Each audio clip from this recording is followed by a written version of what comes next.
ಕಳಶದಲ್ಲಿ ಒಬ್ಬ fake doctor ಈಗ ಪತ್ತೆಯಾಗಿದ್ದಾನೆ. MBBS doctor ಅಂತ ಹೇಳಿ ಚಿಕಿತ್ಸೆಯನ್ನ ನೀಡುತ್ತಿರುವಂತ ಆರೋಪ ಕೇಳಿಬರ್ತಿದೆ.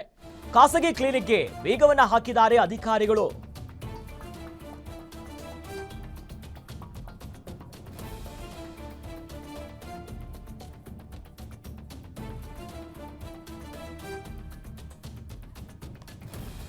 ಕಳಶ ತಾಲೂಕಿನ ಹಿರೇಬೈಲು ಗ್ರಾಮದಲ್ಲಿ ಘಟನೆ ಆಗಿರೋದು. ಸ್ಪಂದನ ಕ್ಲಿನಿಕ್ ಹೆಸರಿನಲ್ಲಿ ಚಿಕಿತ್ಸೆಯನ್ನ ನೀಡ್ತಾ ಇದ್ದಂತ ಫೇಕ್ ಡಾಕ್ಟರು, ನಕಲಿ. ಸ್ಥಳೀಯರಿಗೆ ಅನುಮಾನ ಬರ್ತದೆ. ಆಗ ಅಧಿಕಾರಿಗಳಿಗೆ ಮಾಹಿತಿಯನ್ನ ಕೊಟ್ಟ ಮೇಲೆ ದಿಢೀರ್ ದಾಳಿ ನಡೆಸ್ತಾರೆ. ದಾಖಲೆಗಳನ್ನ ಪರಿಶೀಲನೆ ಮಾಡಿದಾಗ ಗೊತ್ತಾಗುತ್ತೆ.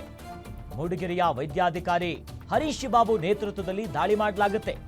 ಪರಿಶೀಲನೆಯ ಹೊತ್ತಿನಲ್ಲಿ ದಾಖಲೆಗಳನ್ನ ಕೊಡಲ್ಲ ಈ ನಕಲಿ ವೈದ್ಯ. ದಾಳಿಯ ವೇಳೆ ನಕಲಿ ವೈದ್ಯನ ಮುಖವಾಡ ಬಯಲಾಗತ್ತೆ. ಅದಾದ ಮೇಲೆ ಅಧಿಕಾರಿಗಳೆಲ್ಲವನ್ನ ಪರಿಶೀಲನೆ ಮಾಡಿ ಬೀಗ ಹಾಕ್ತಾರೆ ಆ ಕ್ಲಿನಿಕ್ಗೆ. ಕಳಶದಲ್ಲಾಗಿರುವಂತಹ ಘಟನೆ ಇದು. ವೈದ್ಯರಂತಂದ್ರೆ ಯಾರು? MBBS ಮಾಡಿರಬೇಕು, ಪದವಿ ಹೊಂದಿರಬೇಕು. ಅದಾದ ಮೇಲೆ ನುರಿತರಾಗಿ ಸರ್ಟಿಫಿಕೇಟ್ಗಳನ್ನೆಲ್ಲವನ್ನ ಹಿಡ್ಕೊಂಡು ದಾಖಲೆ ಸಮೇತವಾಗಿ ಅವರು ಚಿಕಿತ್ಸೆಯನ್ನ ಕೊಡಬೇಕು. ಆದರೆ ಇಲ್ಲ, ಹಂಗಲ್ಲ.